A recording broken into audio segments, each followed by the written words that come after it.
तो जय हिंद बच्चों, लेकर आ चुका मैं आप लोगों की class 10th calorimetry. Yes, physics का आपके पास चैप्टर है कैलोरीमेट्री। बहुत ही ज्यादा इंपॉर्टेंट चैप्टर है, बहुत अच्छे तरीके से समझिएगा, बड़े प्यार से समझा देंगे हम आप लोगों को। और नो डाउट डायरेक्टली आपको कैलोरीमेट्री समझाने से पहले हमें आपको थोड़ा सा हीट के बारे में जानकारी देनी पड़ेगी और थोड़ा सा आपको टेम्परेचर के बारे में जानकारी देनी पड़ेगी। अगर आप लोगों को हीट और टेम्परेचर से रिलेटेड सारी चीजें मालूम है, ध्यान समझिएगा, सारी चीजें अगर मालूम है तो आप डायरेक्टली स्किप कर सकते हैं वीडियो को थोड़ा आगे, और आगे आप कैलोरीमेट्री का कॉन्सेप्ट डायरेक्टली समझ सकते हैं कि क्या है। ठीक है, ओके। तो आइए समझने की कोशिश करते हैं कि ये जो कैलोरीमेट्री चैप्टर है उसमें सबसे पहला जो टॉपिक है वो हीट है, वो क्या होता है। ठीक है ना, देखिए हीट जो है, हीट, ठीक है ना, जनरली आप गर्म हो जाना किसी भी ऑब्जेक्ट को गर्म कर देना है ना, लेकिन वो होता क्या है उस चीज के बारे में हम बात करने वाले हैं। तो जो हीट होता है उसे हम एक तरह से इंटरनल एनर्जी की बात करते हैं। देखिए दुनिया में कोई भी बॉडी होती है, ठीक है, दुनिया में कोई भी बॉडी है, उस बॉडी के अंदर बहुत सारे टाइप्स के एनर्जी स्टोर्ड होते हैं, जैसे potential energy, kinetic energy, electrical energy, chemical energy, बहुत टाइप के एनर्जी आपके पास क्या होता है, स्टोर्ड होते हैं। और अगर हम उन सभी एनर्जी का सम कर देते हैं, सम, ठीक है ना, टोटल सम निकाल देते हैं। अब क्लास 11th में आपके पास एक और चैप्टर आएगा केमिस्ट्री में और फिजिक्स में भी, थर्मोडायनेमिक्स। वहां पे आप अगेन इंटरनल एनर्जी से रिलेटेड बहुत सारी चीजों के बारे में हम डिस्कस करेंगे, mathematical expression, theoretical portion, everything, right. But for now अभी आपको सिर्फ इतना समझना है कि जो इंटरनल एनर्जी होती है वो किसी भी बॉडी के पास, हर एक बॉडी के पास होती है, और जो इंटरनल एनर्जी होती है वो किसी भी बॉडी के अंदर के इनसाइड के टोटल एनर्जी का सम होता है। तो इंटरनल एनर्जी क्या होता है आपके पास, टोटल एनर्जी का सम, ठीक है ना। ये जो इंटरनल एनर्जी है आपके पास, इंटरनल एनर्जी है वो क्या आपके पास, sum of total energy of any body, sum of total energy of any body, ठीक है। किसी भी बॉडी की हम बात कर सकते हैं, अगर उनके हम टोटल अंदर के सभी एनर्जी का सम कर देते हैं तो आपको हीट मिल जाता है।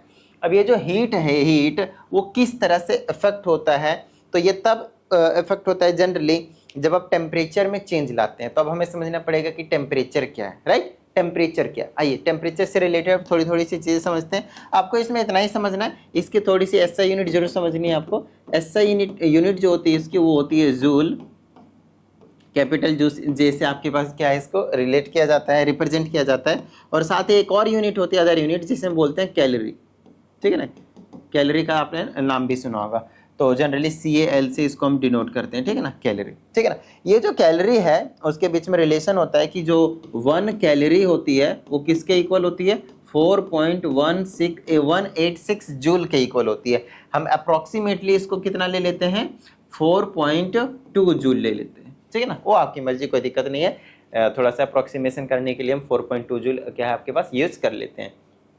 तो ये सारी चीजें हो गई आपके पास हीट से रिलेटेड सारी चीजें, ठीक है ना। अब हम बात करेंगे टेम्परेचर से रिलेटेड सारी चीजें, तो अच्छे से समझिएगा। हीट और टेम्परेचर जब आपको एक बार समझ में आ जाएंगे तो चीजें बहुत अच्छे तरीके से आपको समझ में आ जाएगा, ठीक है ना।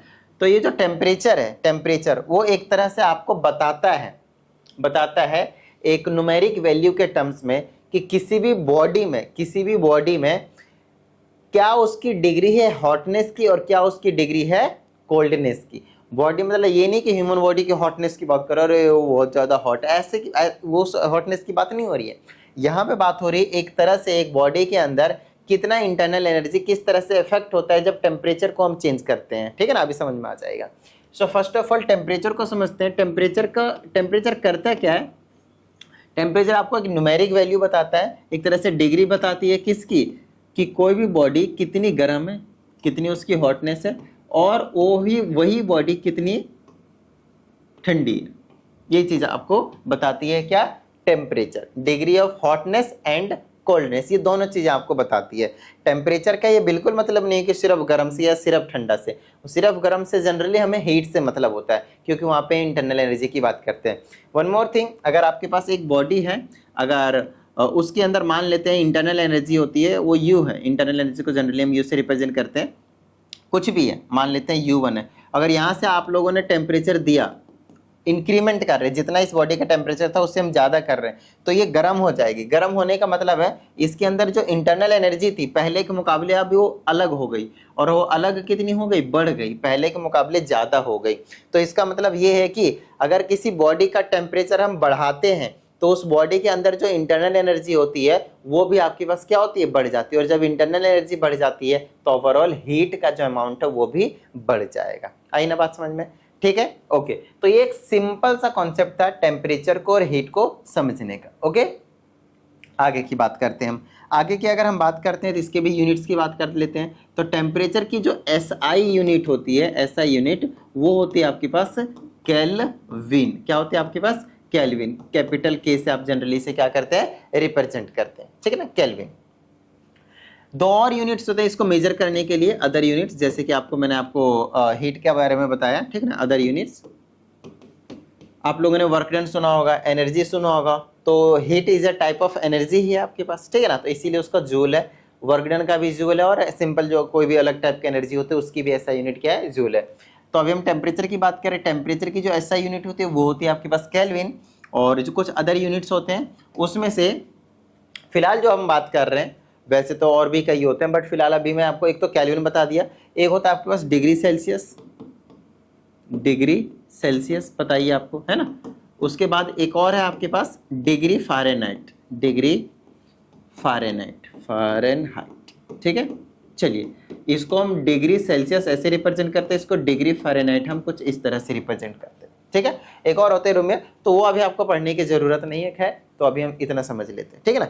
सबसे ज़्यादा मेन है केल्विन और डिग्री सेल्सियस। फ़ारेनहाइट भी आप बहुत कम यूज़ करेंगे, बट ठीक है, आप केल्विन और डिग्री सेल्सियस पे ज़्यादा फोकस्ड रहें, बहुत अच्छे तरीके से आप काम कर पाएंगे। इनके बीच में रिलेशन भी समझा देता हूँ। रिलेशन बिटवीन जनरली आपको डिग्री सेल्सियस और केल्विन में ज़्यादा डील करने को मिलेगा, ठीक है ना। तो relation between kelvin and degree Celsius बता देता हूँ, अच्छे समझिएगा। तो 0 डिग्री सेल्सियस जो होता है वो होता है 273.15 केल्विन। अच्छे से याद रखिए इसको, 0 डिग्री सेल्सियस जो होता है वो 273.15 केल्विन के इक्वल होता है, ठीक है, ओके। अगर मैं यहीं पे 1 डिग्री सेल्सियस कर दूं तो ये इसमें 1 और बढ़ जाएगा, तो ये बना लेगा 274.15 केल्विन। देखिए हो क्या रहा है। इसी तरह अगर मैं यहाँ पे 20 डिग्री सेल्सियस कर दूं तो कितना हो जाएगा, 20 डिग्री इसमें ऐड कर दीजिए, तो ये हो जाएगा 20 और ऐड कर देंगे तो 293.15 केल्विन हो जाएगा। आप एक सिंपल मतलब सिंप्लीफिकेशन के लिए इस 0.15 को आप क्या कर सकते हो, इग्नोर कर सकते हो, ठीक है। तो जनरली आप याद रख सकते हैं कि जो 0 डिग्री सेल्सियस है वो 273 केल्विन के इक्वल होता है, ठीक है ना, अप्रोक्सीमेटली। अदरवाइज अगर आप परफेक्ट बोलना चाहे तो 1 पॉइंट के बाद आप डेसिमल के बाद 15 भी लगाएंगे, ओके। अब देखिए, अगर मैं बढ़ा रहा था तो इसमें बढ़ रहा था, अगर आप घटाएंगे, मान लेते हैं -10 डिग्री सेल्सियस की बात करेंगे, तो ये हो जाएगा आपके पास 263 केल्विन, ध्यान रखिएगा। तो अगर टेम्परेचर ये माइनस में चला जाता है तो इसमें से भी कम होता चला जाएगा आपके पास। जैक चलो उधर, ओके। तो यहाँ पे आपको थोड़ा सा कन्वर्जन समझ में आना चाहिए कि अरे बैठो उधर,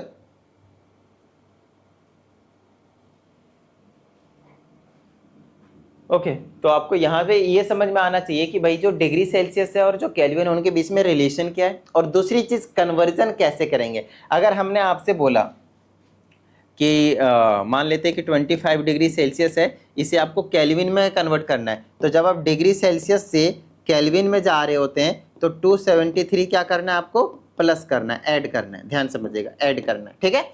दूसरी चीज, अगर आप इधर से इधर आ रहे हैं, केल्विन से डिग्री सेल्सियस में जा रहे हैं, तो आपको 273 क्या करना है, आपको सब्ट्रैक्ट करना है, 273 क्या करना है, आपको सब्ट्रैक्ट करना है। फॉर एग्जाम्पल इफ आई से that you are given 527 Kelvin and you have to find in degree Celsius, ठीक है ना। ये जो टेम्परेचर है उसे आपको डिग्री सेल्सियस में फाइंड करनी है, तो आप इसमें से 273 क्या करेंगे, सब्ट्रैक्ट करेंगे अकॉर्डिंग टू दिस कंडीशन, जैसे हमने अभी आपको समझाया, ठीक है। तो इसको अगर मैं सब्ट्रैक्ट करता हूँ, 7 में 3 जाएगा 4, 12 में 7 जाएगा 5, 4 में 2 जाएगा तो 2, तो 254 केल्विन जो है वो बच जाएगा, अच्छा सॉरी, डिग्री सेल्सियस में कन्वर्ट कर दिया ना, तो ये 254 डिग्री सेल्सियस की बात कर रहा था। आई ना बात समझ में? तो सब्ट्रैक्ट कर लीजिएगा जैसा भी हो, उस हिसाब से आपको कम करना है। ऐड कब करना है और सब्ट्रैक्ट कब करना है? इधर से इधर तो ऐड करना है 273, जब इधर से इधर जाएंगे सब्ट्रैक्ट करना है 273, ये आपको ध्यान रखना है। चलिए तीनों के बीच में रिलेशन बता देता हूँ मैं। रिलेशन अच्छा ध्यान रखिएगा, जिस तरह से डिग्री सेल्सियस और केल्विन एक दूसरे से डायरेक्टली प्रोपोर्शनल और इनवर्सली प्रोपोर्शनल होते हैं, जैसे कि एक बढ़ा रहे हैं तो केल्विन में भी एक बढ़ रहा है, एक घटा रहे हैं तो केल्विन में भी एक घट रहा है, तो ऐसा फ़ारेनहाइट के साथ नहीं होता है, ध्यान रखिएगा, ठीक है ना। समझाता हूँ। रिलेशन अमंग, एक तो आपके पास डिग्री सेल्सियस हो गया, दूसरा आपके पास डिग्री फ़ारेनहाइट हो गया, और तीसरा आपके पास केल्विन हो गया। इन तीनों के बीच में रिलेशन समझना है आपको, ठीक है ना। तो इन तीनों के बीच में जो रिलेशन होता है आपके पास वो डायरेक्ट है आपके पास, कुछ इस तरह से आप डिग्री सेल्सियस रखें और डिवाइडेड बाय में आपको 5 रखना है, ठीक है ना। वो किसके इक्वल होता है? वो इक्वल होता है फ़ारेनहाइट की। अगर हम बात करेंगे या केल्विन की बात करेंगे, मान लेते हैं फ़ारेनहाइट की, तो फ़ारेनहाइट में माइनस करना है 32 और डिवाइडेड बाय में आपको लिखना है 9। उसी तरह से अगर आप केल्विन का रिलेशन लाना चाहते हैं तो केल्विन माइनस का आप 273 लिखेंगे, तो यहाँ पे आपको लिख देना है 5। तो चलिए ये आपके पास तीनों के बीच में रिलेशन आ गया। अगर आप इन तीनों में से आप किसी का भी कन्वर्जन करना चाहते हैं डायरेक्ट, तो आप डायरेक्टली कर सकते हैं। फॉर एग्जाम्पल, अगर आपको डिग्री सेल्सियस और फ़ारेनहाइट के बीच में रिलेशन चाहिए तो कोई दिक्कत नहीं, इन दोनों को इक्वल में रख लीजिए। इन दोनों में से जिसकी वैल्यू गिवन है डिग्री सेल्सियस या डिग्री फ़ारेनहाइट में से, उसकी वैल्यू पुट कर दीजिए, क्रॉस मल्टीप्लाई करके आप उसकी वैल्यू ले जाइए, खत्म बात। फॉर एग्जाम्पल, अगर आप चाहते हैं कि मान लेते हैं 0 डिग्री सेल्सियस का रिलेशन निकालना चाहते हैं फ़ारेनहाइट में कितना होता है, तो आप यहाँ 0 पुट कर दीजिए, अपॉन में 5, 0 अपॉन समथिंग इज 0, यहाँ पर आ जाएगा f-32 divided by 9, cross multiply कर देंगे, ये तो 0 ही होगा, 0 से 9 को मल्टीप्लाई करेंगे, 0 इज इक्वल टू f-32, -32 इधर आ जाएगा तो प्लस का 32 हो जाएगा, is equal two degree Fahrenheit. तो 0 डिग्री सेल्सियस जो है वो 32 डिग्री फ़ारेनहाइट के इक्वल होता है। ये आपके पास रिलेशन जो है यहाँ पे निकल कर आ गया। आई ना बात समझ में? इसी तरह से आपके पास अगर फ़ारेनहाइट में दिया तो आप डिग्री में निकाल सकते हो, फ़ारेनहाइट में दिया डायरेक्टली आप इन दोनों को इक्वल रख के केल्विन में निकाल सकते हो, डिग्री सेल्सियस से केल्विन में चाहिए तो आप इसको और इसको इक्वल रख लीजिए, तो ये तीनों के बीच में रिलेशन आपको निकाल कर दे देगा, ठीक है। ये एक अच्छा रिलेशन वाला आपके पास जो फॉर्मूला आपको पता चल गया, ठीक है, ओके। अब हम आगे चलते हैं और अब हम वहां पे आते हैं जिसकी हमें खास जरूरत है, बोले तो कैलोरीमेट्री की। अभी तक मैंने आप लोगों को हीट और टेम्परेचर दोनों से रिलेटेड जितनी भी चीजें जाननी थी आपको वो हमने आपको बता दिया, लेकिन कैलोरीमेट्री में, यस, कैलोरीमेट्री की अगर हम बात करते हैं तो उसको समझने के लिए एक छोटा दो छोटे छोटे और कंसेप्ट आपको समझने पड़ेंगे। और अच्छी बात बताऊं आप लोगों को, अभी जो मैं आप लोगों को 2 कंसेप्ट समझाने जा रहा हूं वो खुद में एक इंडिपेंडेंट टॉपिक है। क्या मतलब है इसका? इसका मतलब ये है कि उसमें इंडिपेंडेंटली खुद ही क्वेश्चन पूछे जा सकते हैं, जरूरी नहीं कि उसमें कैलोरीमेट्री का कंसेप्ट लगाया जाए, ठीक है ना, अलग से ही। और उस टॉपिक का नाम है स्पेसिफिक हीट कैपेसिटी, और दूसरी चीज आपके पास हीट कैपेसिटी। आइए दोनों के बीच में थोड़ा सा हम डिफरेंस समझने की भी कोशिश करेंगे, और साथ ही आपके पास फॉर्मूले दोनों से रिलेटेड जितनी भी तरह की चीज़ें, स्पेसिफिक हीट कैपेसिटी, ठीक है ना, स्पेसिफिक हीट कैपेसिटी, इसको जनरली हम सी से रिप्रेजेंट करते हैं, ठीक है ना, छोटा सी कह लीजिए, बड़ा सी कह लीजिए, कोई दिक्कत वाली बात नहीं है। आप एस से कर देंगे, किसी और चीज़ से रिप्रेजेंट कर देंगे, बस आपको मेंशन करना पड़ेगा कि भाई ये स्पेसिफिक हीट कैपेसिटी और ये क्या है, सिंपल हीट कैपेसिटी, ठीक है। तो चलिए स्पेसिफिक हीट कैपेसिटी हो गया और इधर लिख देते हैं हम हीट कैपेसिटी, और इस वाले को हम क्या करते हैं, सी डैश से रिप्रेजेंट कर देते हैं। वो अगर सी है तो इसे हम सी डैश बोल देते हैं, ठीक है। चलिए तो सबसे पहले ध्यान समझिएगा, सबसे पहले हम ये समझने की कोशिश करेंगे कि किसी भी बॉडी का जो इंटरनल एनर्जी है वो किस तरह से चेंज होता है, या फिर आप ये कह सकते हैं कि उसके जो हीट का कॉन्सेप्ट होता है वो किस चीज़ों पे डिपेंड करता है। किसी भी बॉडी का जो हीट है, जो इंटरनल एनर्जी है, वो किन किन फैक्टर से चेंज होता है, हर बॉडी की अलग अलग क्यों होती, समझाता हूँ इसका क्या मतलब है। फॉर एग्जाम्पल, लेट से आपने एक आयरन बॉल लिया हुआ है, ठीक है ना, एक आयरन का बॉल लिया हुआ है, और एक आपने लिया हुआ रबर का बॉल, ठीक है ना, रबर का बॉल लिया हुआ है आप लोगों ने। तो क्या आप ये कह सकते हैं, मान लेते हैं दोनों का जो वेट है वो सेम है, मास जो है वो सेम, मास जो आपके पास वो सेम है, या फिर अलग अलग का भी अभी हम कंसेप्ट समझेंगे, मान लेते हैं कि सेम है, ठीक है ना, मास दोनों का सेम है। तो होता क्या है तब भी आप नोटिस करेंगे कि अगर मास सेम है उसके बाद भी इसको अलग हीट की रिक्वायरमेंट होगी एक टेम्परेचर को रीच करने के लिए। मान लेते हैं दोनों का टेम्परेचर हम 1 डिग्री सेल्सियस से इंक्रीमेंट करने की कोशिश करते हैं, 1 डिग्री सेल्सियस से ज़्यादा नहीं, ठीक है। तो इसमें अलग अमाउंट ऑफ हीट देनी पड़ेगी और इसमें अलग अमाउंट ऑफ हीट देनी पड़ेगी। तो यहाँ से हमें 3 चीज़ें के बारे में पता चलती है, क्या कि जो हीट स्पेसिफिक हीट कैपेसिटी है, या फिर मैं सिंपली हीट बोल रहा हूँ, एक बॉडी का हीट क्या है, ये अभी छोड़ देते हैं, इसको छोड़ते हैं, एक बॉडी के सिंपल हम हीट की बात करते हैं कि अगर कोई भी बॉडी का जो हीट है वो जनरली 3 चीज़ों पे डिपेंड करता है। पहला, अच्छा अगर मैं मास अलग अलग करता है, एक कम और ज़्यादा, तो टेम्परेचर भी उसी के हिसाब से कम और ज़्यादा ही आपको देना पड़ता है, तो हीट भी उसी के हिसाब से आपके पास देना पड़ता है, राइट ना। तो हीट जो है वो फिर भी अलग होंगे। मास सेम हो तो नेचर वगैरह और कितना आपको इंक्रीमेंट कर रहा है उस पर डिपेंड कर रहा है। दूसरी चीज़, अगर मास डिफरेंट हो तो वैसे आपके पास क्या होंगे, उनके दोनों बॉडी के जो हीट होंगे वो डिफरेंट होंगे।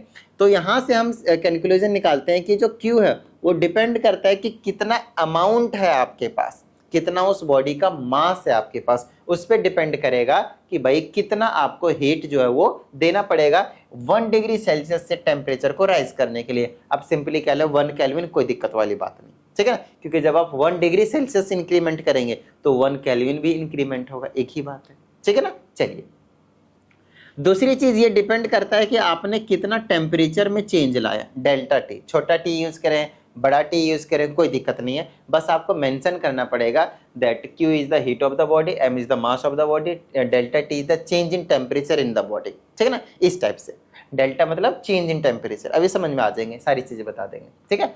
अगली चीज जो डिपेंड करता है वो डिपेंड करता है नेचर। जैसे हमने एक आयरन बॉल लिया है, अगर मैं ये भी चीज मेंशन ना करूं और ये भी चीज मेंशन ना मतलब ना ही करूं तो भी आपको पता चलेगा कि ये दो अलग अलग बॉल है, अलग अलग मटेरियल से बने हैं, तो अलग अमाउंट ऑफ हीट रिक्वायरमेंट करेगा। मान लेते हैं 1 डिग्री सेल्सियस अगेन, ठीक है ना, कि 1 डिग्री सेल्सियस से इंक्रीमेंट करने के लिए दोनों ही बॉडी के टेम्परेचर को तो अलग अलग हीट देना पड़ेगा। तो इसका मतलब वो नेचर पे भी डिपेंड करता है। अब नेचर का कोई मैथमेटिकल चीज़ है तो यहाँ पे मैं लिख नहीं पाऊंगा, है ना, तो नेचर का जरूर याद रखना है, लेकिन यहाँ पे मैथमेटिकली में हम उसको इंक्लूड नहीं करेंगे, ठीक है। तो यहाँ से हमने देख लिया कि दोनों चीज़ों पे, मास पे भी और डेल्टा टी, इन दोनों पे ही आपके पास डिपेंड करता है हीट, किसी बॉडी का हीट। तो इस केस में एक स्पेसिफिक बॉडी के लिए, एक स्पेसिफिक मास के लिए आपके पास जितनी भी हीट देनी पड़ती है उसे हम बोलते हैं स्पेसिफिक हीट कैपेसिटी, ठीक है। यहाँ से हम इस डायरेक्टली प्रोपोर्शनैलिटी के साइन को हटाएंगे तो एक आ जाएगा C, और उसी C को हम कहते हैं, इसको जनरली आप बोलेंगे प्रोपोर्शनैलिटी कांस्टेंट, प्रोपोर्शनैलिटी कांस्टेंट, ठीक है। और इसी पर प्रोपोर्शनैलिटी कांस्टेंट का नाम है आपके पास क्या, specific heat capacity, heat capacity. तो आप लोगों ने यहाँ पे डायरेक्टली कोई फॉर्मूला नहीं बनाया स्पेसिफिक हीट कैपेसिटी का, बट इनडायरेक्टली जरूर बनाया। पहले आपने हीट का फॉर्मूला बनाया और जब हीट का फॉर्मूला हमें पता चल गया तो वहां से आप लोगों ने क्या किया, इस C की वैल्यू निकाल दिया, विच इज नथिंग बट ये दोनों इधर डिवाइड में हो जाएगा, तो Q अपॉन में M delta T, Q upon में M डेल्टा T। तो अगर आप डेफिनेशन देखेंगे किसकी, स्पेसिफिक हीट कैपेसिटी की, तो उस केस में लिखा रहेगा the amount of heat required to raise the temperature of 1 kg of water through 1 degree celsius is called specific heat capacity. तो जब हम मतलब 1 kg ऑफ मास के टेम्परेचर को 1 डिग्री सेल्सियस से इंक्रीमेंट करना चाहते हैं तो उस केस में हमें उस बॉडी को कुछ ना कुछ हीट देनी पड़ेगी। तो जितना हीट हम देंगे that heat will be the specific heat capacity of that particular body, ठीक है। तो यहाँ से आप लोगों ने फॉर्मूला देख लिया स्पेसिफिक हीट कैपेसिटी का, राइट, ओके।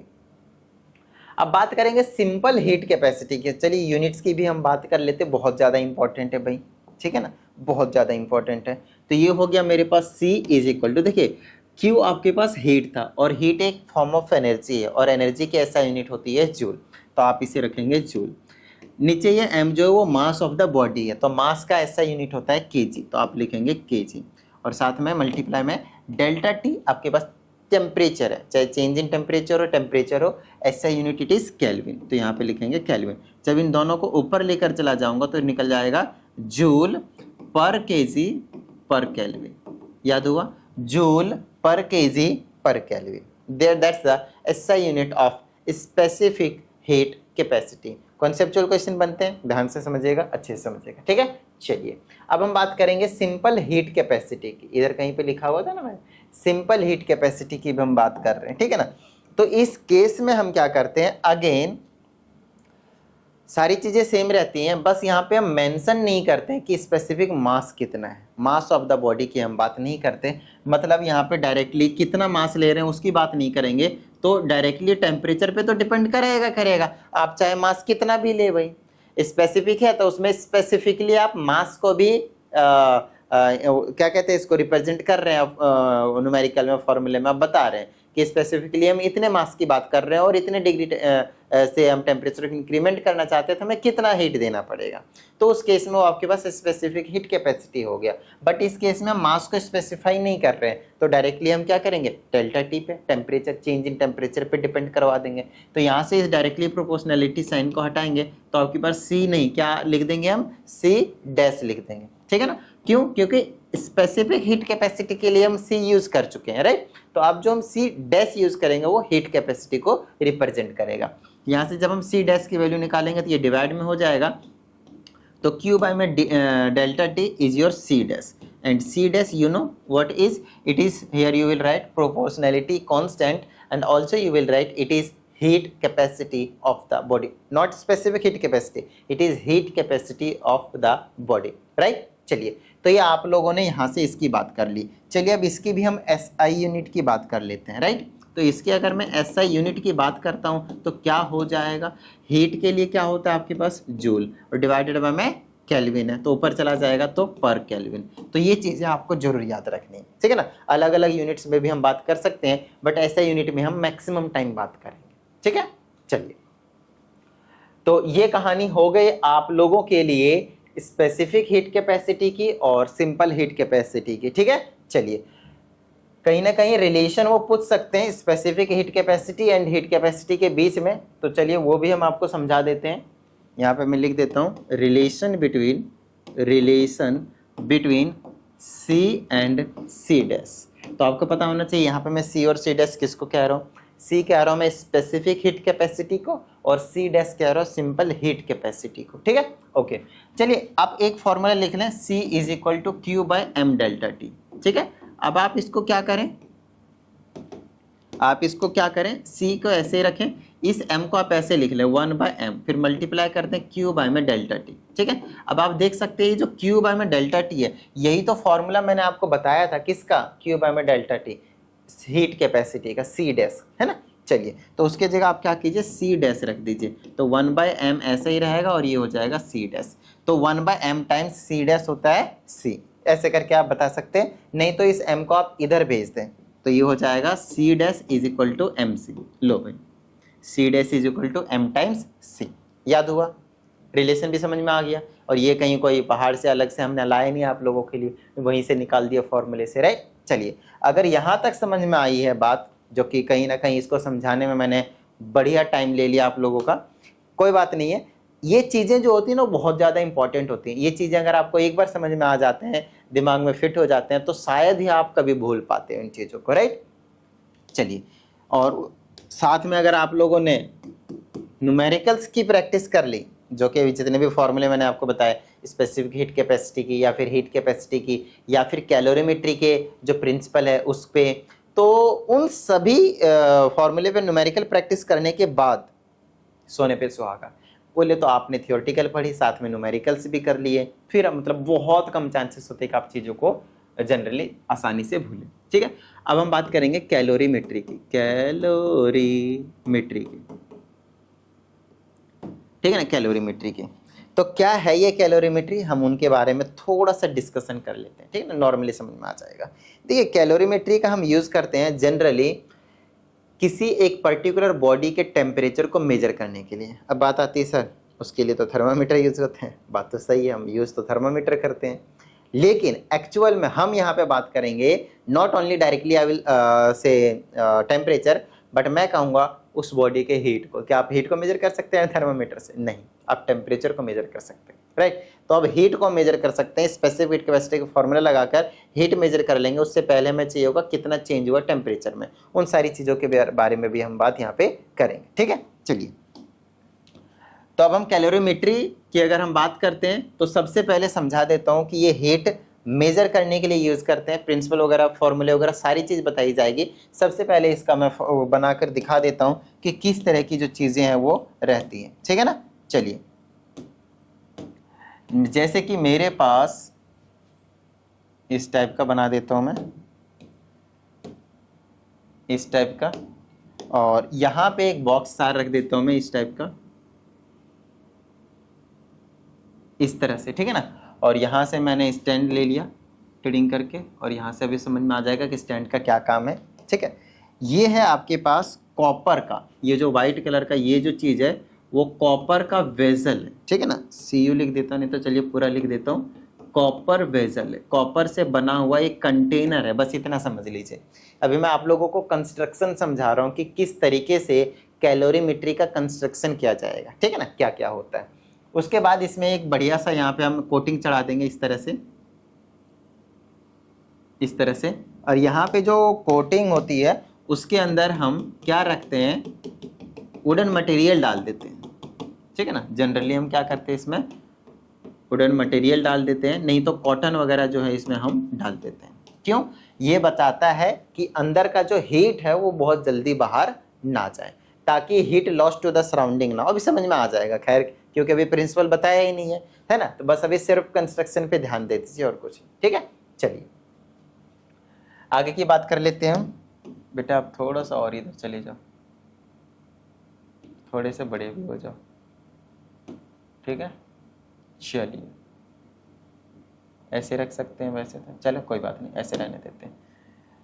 ये कहानी आपके पास। उसके बाद हम क्या करते हैं, उसके बाद हम यहाँ पे एक लगाते हैं इस तरीके से वुडन लीड, इसके ऊपर ढक्कन लगाते हैं, और जो ढक्कन बना होता है वो भी लकड़ी का बना हुआ रहता है। किस चीज़ का बना हुआ रहता है? वो भी लकड़ी का बना हुआ रहता है।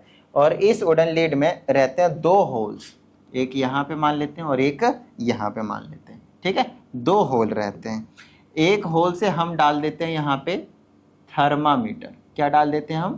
थर्मामीटर। इसको थर्मामीटर कर देते हैं। थर्मो होता है वैसे तो, थर्मोमीटर, ठीक है ना। चलिए, उसके बाद यहाँ से हम डाल देते हैं एक स्टिरर। स्टिरर क्या काम होता है इस स्टिरर का? यहाँ पे जो भी चीज़ें हम डालते हैं बॉडी को, उस चीज़ को क्या कहते हैं? स्टिर करते रहते हैं, हिलाते रहते हैं, शेक करते रहते हैं, ठीक है ना। चलिए, अभी समझ में आ जाएंगी सारी चीज़ें।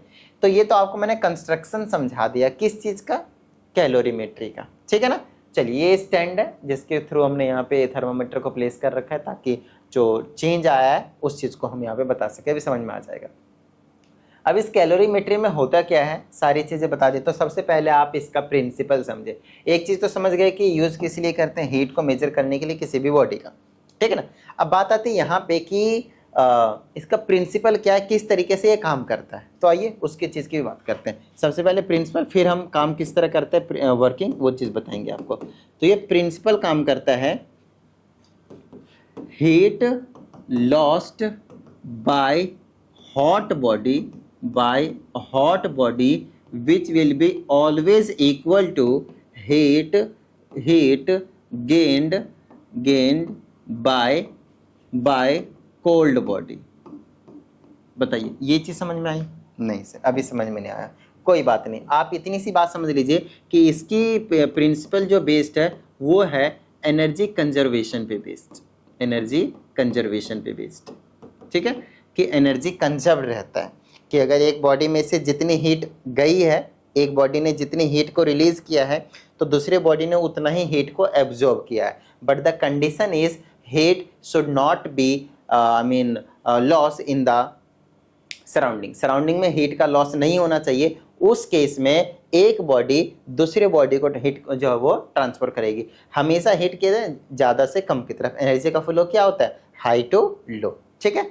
उसी तरह की यहाँ की अब हम चीज़ों की जो है वो बात करने वाले हैं। तो मान लेते हैं कि इस कैलोरीमेट्री के अंदर हमारे पास वाटर है, ठीक है ना, जो रूम टेम्परेचर पे है ना, जिसका टेम्परेचर क्या है, रूम टेम्परेचर है, ठीक है। चलिए अब सबसे पहले यहाँ पे हम बात करेंगे, जैसे कि मैंने एक आयरन बॉल लिया, क्या है ये आपके पास आयरन बॉल है, ठीक है ना, आयरन बॉल है, और ये आपके पास बहुत ज़्यादा गर्म है, वार्म है, क्या है ये गर्म है, ठीक है ना, गर्म है, ठीक है ना, बहुत ज़्यादा गर्म है। तो मान लेते हैं गर्म होगा तो 100% इस बॉडी का जो टेम्परेचर है वो हमारे नॉर्मल जो रूम टेम्परेचर है उससे ज़्यादा होगा भाई, इसमें कोई डाउट वाली बात नहीं होनी चाहिए। तो मान लेते हैं कि इनिशियली ये जो बॉडी है उसका जो टेम्परेचर है वो T1 है, और वो एक एग्जाम्पल के तौर पे मैं बताता जाऊंगा,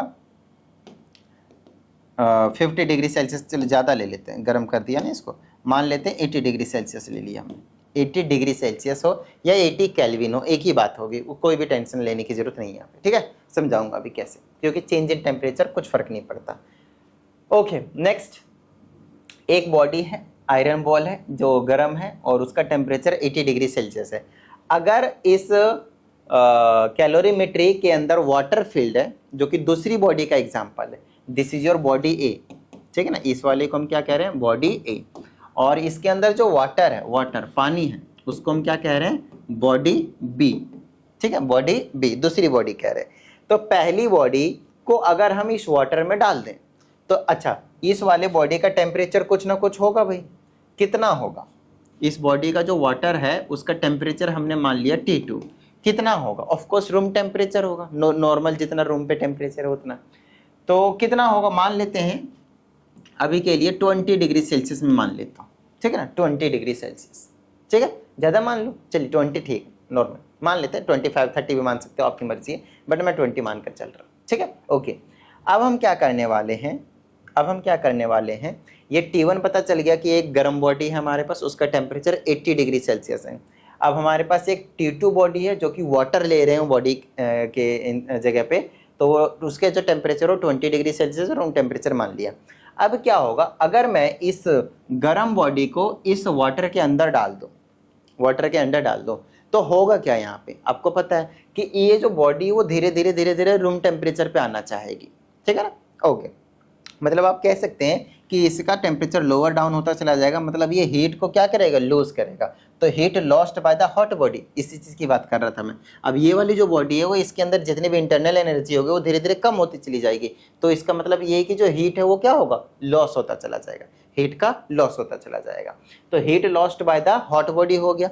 अब जितनी हीट ये लॉस करेगा ना, ठीक उतना ही आपके पास जो दूसरा वाला बॉडी है वो हीट को क्या करेगा, गेन करेगा, ठीक है ना। तो 1-2 मिनट का ही खेल है, गर्म बॉडी इसमें डाला पानी में, बस ठंडा हो गया। और मान लेते हैं कि एक टाइम ऐसा आएगा, अभी ध्यान रख, कंडीशन ये है कि किसी भी तरह से हीट का लॉस सराउंडिंग में नहीं हुआ है, इसीलिए तो इसको इस तरह से डिजाइन किया गया है, ठीक है ना, इसीलिए इसको हमने क्या कर रखा है, इस तरह से डिजाइन किया हुआ है। हो सकता है आप इसको रूम टेम्परेचर ना बोलकर कोई और टेम्परेचर पे रखें भाई, इससे लोअर रखना, ताकि इसका टेम्परेचर उस पर ट्रांसफर हो सके, हीट, सॉरी, ठीक है। ओके, तो अब बात आती है यहाँ पे कि भाई इसने जितना हीट लॉस किया होगा उतना ही हीट वाटर ने क्या किया होगा, गेन किया होगा। तो हम क्या करेंगे, टेम्परेचर थर्मामीटर की हेल्प से इस टेम्परेचर का क्या करेंगे, आपके पास मेजरमेंट ले लेंगे कि इस वाटर का टेम्परेचर अब कितना हो गया, तो हीट कितना चेंज हुआ वो चीज़ हमें पता चल जाएगा। तो यहाँ सॉरी, टेम्परेचर में कितना चेंज हुआ वो हमें पता चल जाएगा। तो हम ये वाला फॉर्मूला यूज कर लेंगे, मास तो हमें पता ही रहेगा भाई, कोई दिक्कत वाली बात नहीं है। टेम्परेचर में कितना चेंज हुआ है, 20 से 30 40 50 कितना बढ़ गया, टेम्परेचर तो बढ़ेगा वाटर का भी। और स्पेसिफिक हीट कैपेसिटी की हम वैल्यू हमें मालूम होता है वाटर की, ठीक है ना, तो वहां से हम कैलकुलेशन कर लेंगे भाई, ठीक है। तो यहाँ से आपको सारी चीजें जो है वो पता चल जाएगी। तो आइए हीट जो है वो यहाँ से हम मेजर कर लिया करेंगे, ठीक है। ओके, अब सबसे पहले देखते हैं कि यहाँ से एक चीज का ध्यान रखना है, हीट कैपेसिटी, यहाँ पे स्पेसिफिक हीट कैपेसिटी ऐसे लिख देता हूँ, heat lost by body A will be equal to heat gained by body B, ठीक है ना, बाय बॉडी बी। आपको समझ में आ रहा होगा थोड़ा थोड़ा सा भी, अभी सारी चीज़ें क्लियर हो जाएंगे। और साथ में कंडीशन में ये चीज़ मान लेते हैं कि इस वाले बॉडी का जो मास है वो m1 है और स्पेसिफिक हीट कैपेसिटी C1 है, क्योंकि इस वाटर का भी हम मानेंगे मास m2 है और स्पेसिफिक हीट कैपेसिटी C2 है। ठीक है, अब आइए यहाँ पे heat lost by body A क्या होता है, यहाँ पे वो होता है हीट मतलब फॉर्मूला, तो वो मान लेते हैं Q है ना, कितना हीट जो है वो लॉस किया हुआ है, और यहाँ मान लेते हैं Q डैश कि कितना हीट गेन किया है। तो जितना लॉस करेगा उतना ही गेन करेगा, तो यहाँ मैं डैश नहीं लगाता हूँ क्योंकि दोनों हीट क्या होंगे, बराबर होंगे। ठीक है ना, तो ये वाला फॉर्मूला का होगा MC डेल्टा टी, और यहाँ पे मैं 1 लगाने की कोशिश करूंगा, इसको भी 1 कह देता हूँ, और यहाँ पे मैं M2C2 डेल्टा T2 बोलूंगा, क्योंकि यहाँ पे भी वही सारी चीजें में चेंज आने वाला है। आपके पास मास अलग होंगे, स्पेसिफिक हीट कैपेसिटी अलग होंगे, चेंज इन टेम्परेचर अलग होंगे, यहाँ ये अलग अलग होंगे। तो बॉडी ए और बॉडी 2 के लिए हमने ये चीज़ डिफाइन कर दी। अब यहाँ पे जो सबसे ज़्यादा गलती करते हैं बच्चे वो होता है डेल्टा T1 और डेल्टा T2 को निकालने के चक्कर में। तो समझा देता हूँ डेल्टा T1 का क्या मतलब है, चेंज इन टेम्परेचर। देखिए चेंज इन टेम्परेचर का क्या मतलब है, आपको एक चीज पता चल गया कि इस बॉडी का टेम्परेचर पहले कितना था, T1 था, जो कि मैंने अप्रोक्सीमेटली 80 माना हुआ था। अब अगर बाद में इन दोनों बॉडी का टेम्परेचर T हो गया, कितना हो गया, दोनों बॉडी का टेम्परेचर T हो गया, कैसे, इसने हीट लॉस किया उसने गेन किया, तो तीनों का टेम्परेचर क्या हो गया, सेम सेम हो गया है ना, तो उस टाइम पे टेम्परेचर कितना हो गया, T हो गया।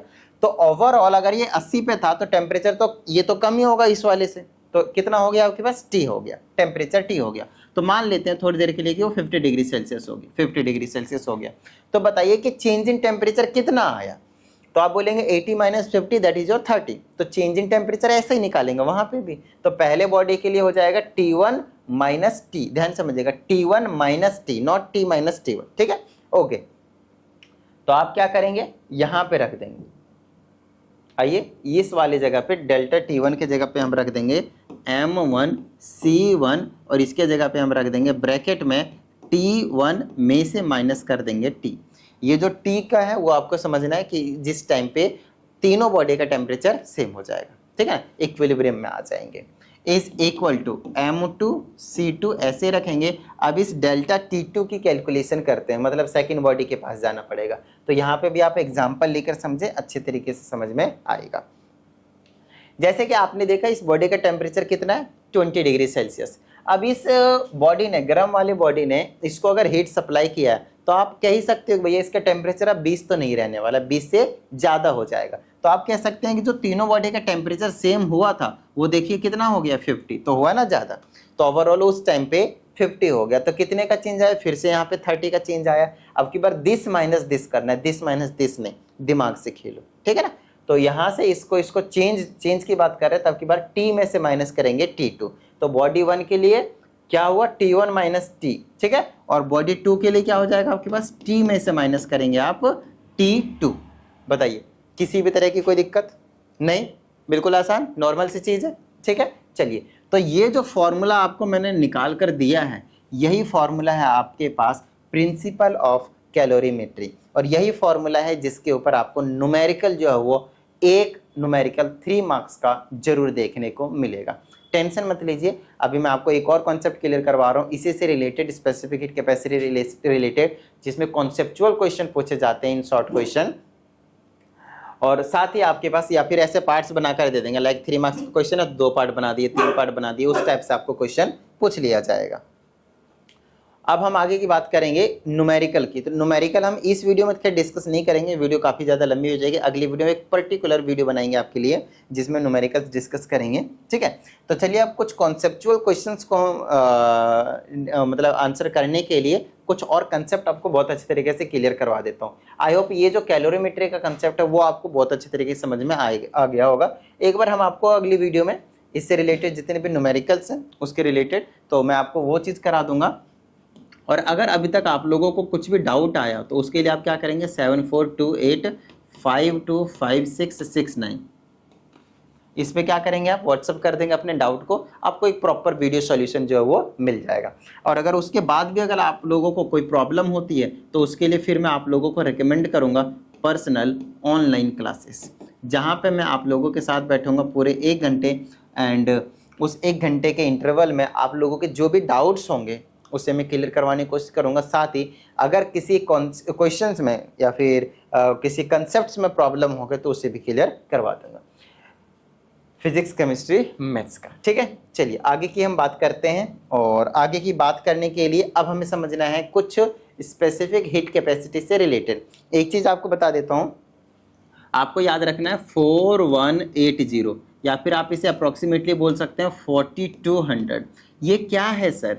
तो इसकी ऐसा यूनिट बता देता हूँ, स्पेसिफिक हीट कैपेसिटी है, स्पेसिफिक सी जो अभी हम आपको बताएं, ये होता है joule per kg per kelvin. याद रखिएगा, ये आपको एमसीक्यूज वगैरह में पूछा जा सकता है अच्छे तरीके से। ठीक है, अब ये क्या है सर? तो ये स्पेसिफिक हीट कैपेसिटी है, स्पेसिफिक हीट कैपेसिटी। तो सर किसका है? हीट कैपेसिटी है, लेकिन किसका है? हाँ, तो एक यूनिवर्सल सॉल्वेंट का। क्या है वो यूनिवर्सल सॉल्वेंट? तो भैया पानी है, वाटर है। ठीक है ना, तो ये वाटर का आप ये वाला ना यूज़ कर, अप्रोक्सीमेटेड वैल्यू हम ये वाली चीज़ जो जनरली यूज़ करेंगे। ठीक है ना, तो स्पेसिफिक हीट कैपेसिटी किसका? वाटर का। कितना? 4200 जूल पर केल्विन पर केजी। आगे पीछे कर दे, कोई दिक्कत वाली बात नहीं उससे। ठीक है ना, या फिर joule per kg per kelvin. Okay, अब ये चीज़ आपको मैंने बताया क्यों? ये चीज़ इसलिए बताया क्योंकि ये एक काफ़ी हाई वैल्यू है, हाई स्पेसिफिक हीट कैपेसिटी है। किसकी? वाटर की। अब ये हाई स्पेसिफिक हीट कैपेसिटी होने से क्या फ़ायदे हैं, क्या नुकसान है, उस चीज़ को थोड़ा सा हम डिस्कस करते हैं, और यहाँ से आपके कॉन्सेप्चुअल क्वेश्चन जो हैं वो बनने के चांसेस हैं। ठीक है, आइए बात करते हैं हम। आप लोगों ने सुना होगा कि जो टेम्परेचर है वो समुद्र के किनारे है ना, सी शोर, वो मॉडरेट रहता है। सी शोर के पास जो टेम्परेचर होता है आपके पास, वो आपके पास क्या रहता है? मॉडरेट रहता है। कहने का मतलब ना कम होती है और ना ही ज़्यादा होती है। मतलब अगर आप उसके आसपास रहो, समुद्र के किनारे, कोस्टल एरियाज में, तो आपको मज़ा सा आ जाएगा, ना गर्मी लगेगी ना ही ज़्यादा ठंड लगेगी। तो इसके पीछे का रीज़न क्या है? तो उसके पीछे का रीज़न है स्पेसिफिक हीट कैपेसिटी, साथ ही प्रेशर डिफरेंस भी होता है। ठीक है, तो स्पेसिफिक हीट कैपेसिटी के कंसेप्ट से हम इस चीज़ को यहाँ पे एक्सप्लेन करने वाले हैं। ठीक है, आप लोगों ने सुना भी होगा कि अगर कोई पर्सन एक घर खरीदना चाहता है तो वो चाहता है कि वो सी फेसिंग हो। तो वो जो सी फेसिंग है वो क्यों होना चाहिए भाई? सी फेसिंग क्यों होना चाहिए, है ना, या फिर क्यों लोग चाहते हैं सिंपली? ठीक है ना, तो वो उसका आंसर आज आपको यहाँ पे पता चल जाएगा। तो आइए, सबसे पहले हमें यहाँ पे दो चीज़ों के बारे में समझना पड़ेगा। पहली है वो है आपके पास सी ब्रिज, ठीक है ना, और दूसरी चीज़ है आपके पास लैंड ब्रिज। तो एक सी ब्रिज आपको समझना है और एक आपको समझना है लैंड ब्रिज। ठीक है, देखिए सी ब्रिज क्या होता है? जो विंड होती है वो फ्लो करती है, विंड फ्लो करती है कहाँ से? सी से लेकर सी टू लैंड, समुद्र से लेकर लैंड की तरफ। मतलब जिधर आपके पास सैंड रखे होते हैं ना, रेत वगैरह रखे होते हैं, उधर की और लैंड की तरफ, या फिर उधर आप कह लीजिए कि आसपास जो आपके घर होते हैं उसकी तरफ। ठीक है, और ये जनरली आपके पास कब होते हैं? During day night, during day, नहीं ना, दिन में होता है ये काम आपके पास। ठीक है ना, ये काम क्या होता है आपके पास? दिन में होता है। वहीं पे अगर हम लैंड ब्रिज की बात करें तो वो क्या होता है? यहाँ पे भी आपके पास विंड का ही फ्लो होता है, लेकिन कब होता है?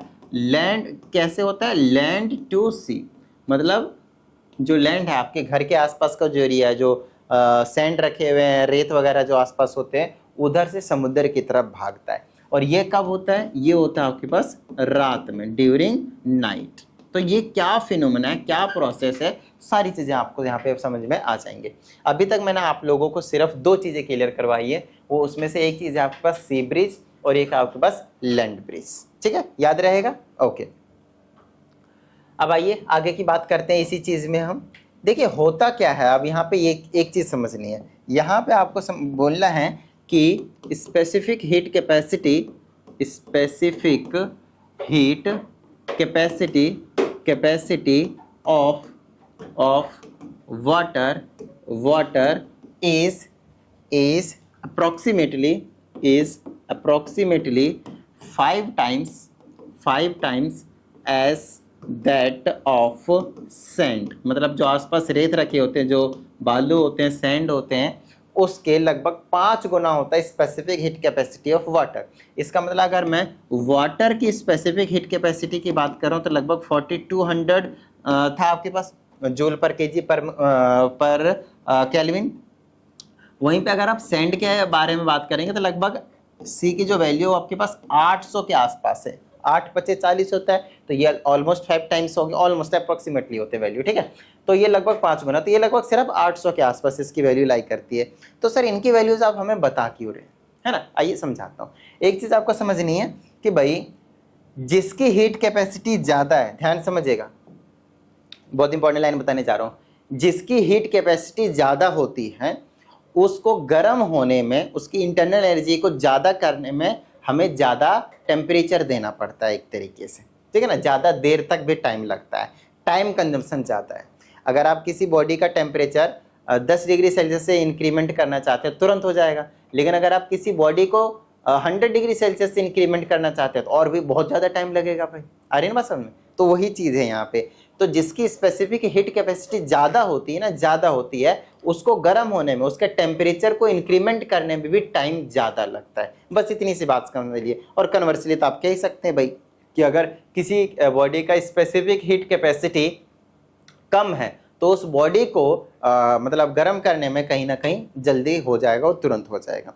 इसी का आप उल्टा भी बोल सकते हैं, जितनी जल्दी कोई भी बॉडी गर्म होती है उतना ही जल्दी वो बॉडी ठंडा होती है। ध्यान समझिएगा, अगर किसी की स्पेसिफिक हीट कैपेसिटी है बहुत ज़्यादा है, जैसे वाटर है, ज़्यादा है कहीं ना कहीं, सैंड से तो बहुत ज़्यादा है, 5 गुना है भाई, 5 टाइम्स है, तो इसको गर्म होने में भी टाइम ज़्यादा लगेगा और ठंडा होने में भी टाइम ज़्यादा लगेगा। वहीं पे अगर हम सैंड की बात करें तो गर्म भी तुरंत हो जाएगा। आप लोगों ने कभी देखा, कोई पत्थर ले लीजिए, पत्थर ही का एग्जांपल ले लीजिए, पत्थर को रख दीजिए कहीं पे धूप में, तुरंत गर्म हो जाएगा। पानी रख दीजिए उतनी जल्दी वो उतना गर्म नहीं होगा। आई ना बात समझ में। अच्छा, जो जितनी जल्दी गर्म होगा, चाहे वो सैंड हो चाहे वो आपके पास वाटर हो, वो उतना ही जल्दी आपके पास ठंडा होगा, ठीक है ना। ये चीज का मामला होती है आपके पास स्पेसिफिक हीट कैपेसिटी की। तो बात आती है सर कोस्टल एरियाज में जो मॉडरेट टेम्परेचर है वो कैसे रहता है, वो तो आपने समझाया ही नहीं, तो आइए समझाते हैं। मान लेते हैं कि इधर आपके पास समुंदर है, इसको थोड़ा ऊपर नीचे करते हैं, ज़्यादा बेस्ट लगेगा आप लोगों के लिए, ठीक है। ऐसे टिडिंग टिडिंग टिडिंग टिडिंग, मान लेते हैं ये आपके पास समुंदर है, ठीक है ना। इधर आपके पास समुंदर है और इधर मान लेते हैं कि आपके पास रेत है, सैंड, ठीक है। इधर मान लेते हैं कि आपके पास क्या है, सैंड है, इधर आपके पास सैंड है और इधर आपके पास सी है, बोले तो वाटर है, ठीक है। अब होता क्या है, इसकी स्पेसिफिक हीट कैपेसिटी ज़्यादा है और इसकी स्पेसिफिक हीट कैपेसिटी कम है, तो ये गर्म भी जल्दी होगा और ये ठंडा भी जल्दी होगा, ये गर्म भी लेट होगा और ये ठंडा भी लेट होगा। तो अगर मैं दिन की बात करूँ, दिन की, तो दिन में चलती सी ब्रिज।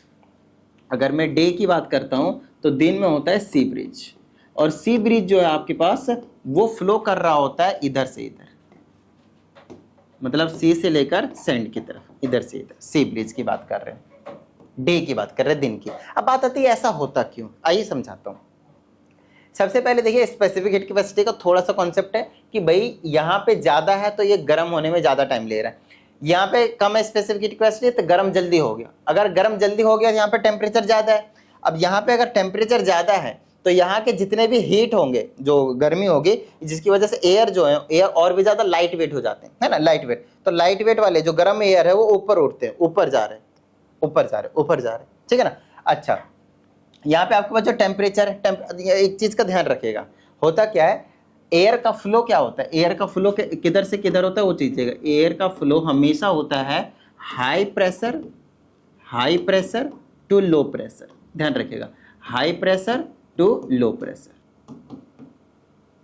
इस चीज का आपको ध्यान रखना। अगर आपको नहीं समझ में आता है तो ऐसा समझ लीजिए कि हमारा ये एटमॉस्फेयर है, हम एटमॉस्फेयर में रह रहे हैं ना, हमारे आसपास जो एटमॉस्फेयर है उसमें जो एयर का जो प्रेशर है वो 1 एटमॉस्फेरिक प्रेशर है, 1 एटमॉस्फेयर है, ठीक है ना, 1 एटमॉस्फेरिक प्रेशर है एयर का। लेकिन आप लोगों ने कभी सॉफ्ट ड्रिंक्स के बोतलें खोली होंगी, जब खोलते हैं तो उसमें से एयर क्या होता है, बाहर जाता है। इसका मतलब क्या है कि उसके अंदर एयर को प्रेशराइज करके रखा गया था, मतलब बॉटल के अंदर जो भी एयर थे उसका प्रेशर बाहर वाले एयर के मुकाबले ज्यादा थी, मतलब 2 3 4 5 8 10 कुछ भी बोल लीजिए, ठीक है ना, जिस हिसाब से आपको अलग अलग सिस्टम रहता है। तो मैं आपसे ये कहना चाह रहा हूँ कि अंदर वाले जो बॉटल के अंदर आपके पास एयर थे उसके एटमॉस्फेरिक प्रेशर ज्यादा थे, उनका प्रेशर ज्यादा था, तो आपने जैसे ढक्कन खोला वैसा वो प्रेशर ज्यादा था तो किधर भागा जिधर आपके पास प्रेशर क्या था, कम था। तो high pressure to low pressure कौन फ्लो करता है, एयर। तो यहाँ पे वही चीज है, जब ये ऊपर चला गया तो यहाँ का जो प्रेशर है वो क्या हो गया, कम हो गया। इधर वाले सैंड के जो प्रेशर थे एयर वाले वो क्योंकि एयर तो ऊपर चले गए, हवा है नहीं तो लो प्रेशर हो गया। अब यहाँ पे इसके मुकाबले यहाँ पे ये ठंडा है, ठंडा क्यों है, क्योंकि ये सैंड स्पेसिफिक हीट कैपेसिटी बहुत कम है, तो ये गर्म जल्दी हो जाएंगे, टेम्परेचर ज्यादा हो गया। इधर का टेम्परेचर अभी गर्म ही नहीं हुआ, ये वाटर दिन में अभी गर्म ही नहीं हुआ अभी, ना ये ठंडा ही है।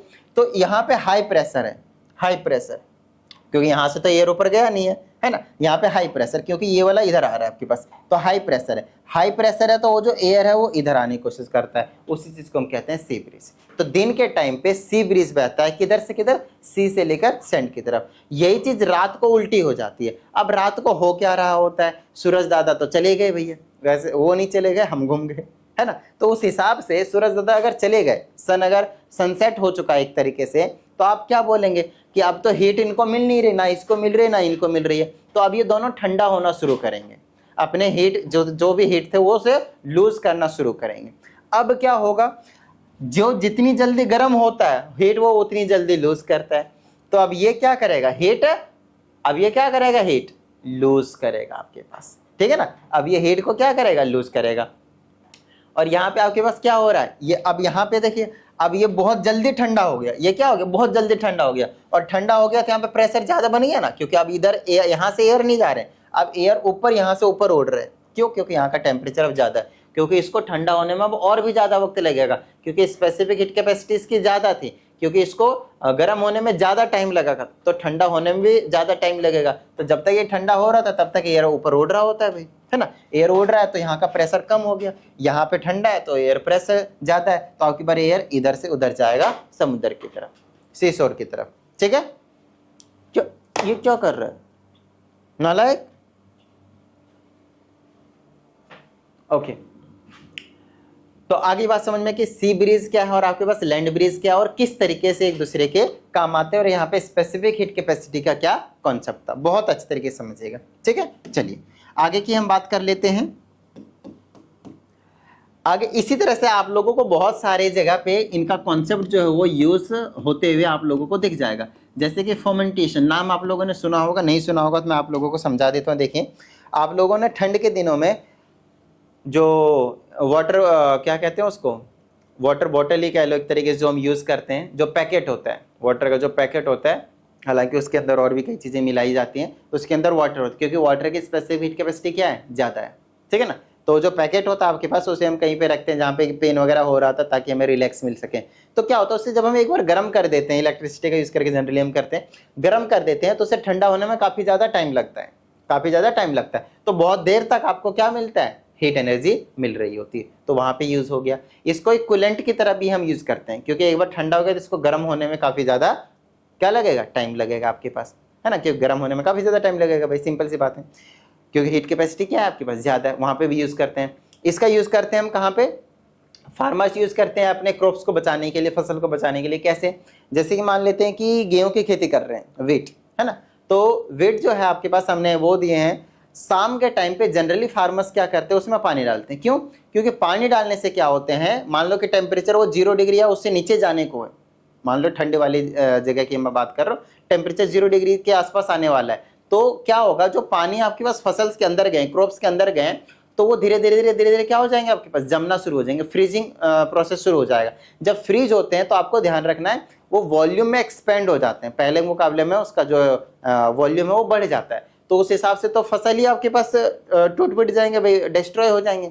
तो उन चीज़ों से बचने के लिए क्या करते हैं, शाम के टाइम पे पानी डाल देते हैं फसल, तो उसमें क्या होता है, वो जो फसल है अब उसका जो स्पेसिफिक हीट कैपेसिटी वैसे ही ज़्यादा है भाई, तो अगर ठंडा है तो आपको उसको गर्म होने में काफी ज्यादा टाइम लगेगा, या फिर गर्म है नॉर्मल टेम्परेचर में तो उसको ठंडा होने में काफी ज्यादा टाइम लगेगा। तब तक सुबह हो गई, सूरज ज्यादा आए फिर वापस दे गए, तो उसको जमने नहीं देता, फ्रीजिंग से बताते हैं। उस तरह से आपके पास फसल बच जाते हैं। उसके बाद आपके पास यूज करते हैं इसको बहुत सारे कोल्ड कंट्रीज में। क्या करने के लिए यूज करते हैं कोल्ड कंट्रीज में? स्पेसिफिक हीट कैपेसिटी का कंसेप्ट, वाटर का यूज करते हैं, गर्म कर लेते हैं। अब गर्म कर लेते हैं, जो ठंडी ठंडी चीजें होती हैं उसको उसमें डाल देते हैं। तो क्योंकि स्पेसिफिक हीट कैपेसिटी वाटर का ज्यादा है, हर बार देखिए हर कंसेप्ट में वही आ रहा है आपके पास कि स्पेसिफिक हीट कैपेसिटी वाटर का ज्यादा है। अगर वाटर की स्पेसिफिक हीट कैपेसिटी ज्यादा है, एक बार गर्म करी तो उसे ठंडा होने में भी ज्यादा टाइम लगेगा, तो बहुत देर तक वो चिल मारेंगे। टिडिंग टिडिंग, आ रही है बात समझ में? Got it? तो इस तरह से आपके पास बहुत सारे जो एप्लीकेशन है वो देखने को मिल जाते हैं। आप लोगों ने सुना होगा जैसे कुकिंग के जितने भी यूटेंसिल्स होते हैं उसका जो बेस होता है वो थोड़ी सी मोटी बनाई जाती है। क्यों बनाई जाती है मोटी? ताकि जितना भी ज्यादा आपके पास मोटी रहेगी उतना ज्यादा टाइम लगेगा उसको गर्म होने में, जितना ज्यादा टाइम लगेगा गर्म होने में उतना ही ज्यादा धीरे धीरे हीट ऊपर जारी होगी और आपका खाना जलेगा नहीं। और दूसरी चीज, स्पेसिफिक हीट कैपेसिटी बढ़ जाएगी, मटेरियल मास सारी चीजें बढ़ रही है, आपको पता चल रहा है आपके पास। तो जितनी जल्दी गर्म होगा, अब इसको गर्म होने में थोड़ा सा ज्यादा टाइम लगेगा बेस को, अब उसको ठंडा होने में भी ज्यादा टाइम लगेगा। तो आप थोड़ा वो गर्म हो गया तो बंद कर दिया, आपका खाना धीरे धीरे अपने आप पक रहा है। तो ये सारी चीजों की जगह पे हम क्या करते हैं, यूज करते हैं स्पेसिफिक हीट कैपेसिटी का कॉन्सेप्ट। आई ना बात समझ में? Got it? तो चलिए उम्मीद करते हैं आप सभी को सारी चीजें समझ में आ गई होंगी, और अगर ऐसा है तो फटाफट वीडियो को लाइक कर दीजिए। साथ ही अगर आप इस चैनल पर एक नए स्टूडेंट, चैनल को सब्सक्राइब करके बेल आइकन को जरूर प्रेस कीजिएगा। चलिए मिलते हैं अगली वीडियो, प्रैक्टिस करते रहिएगा। जय हिंद।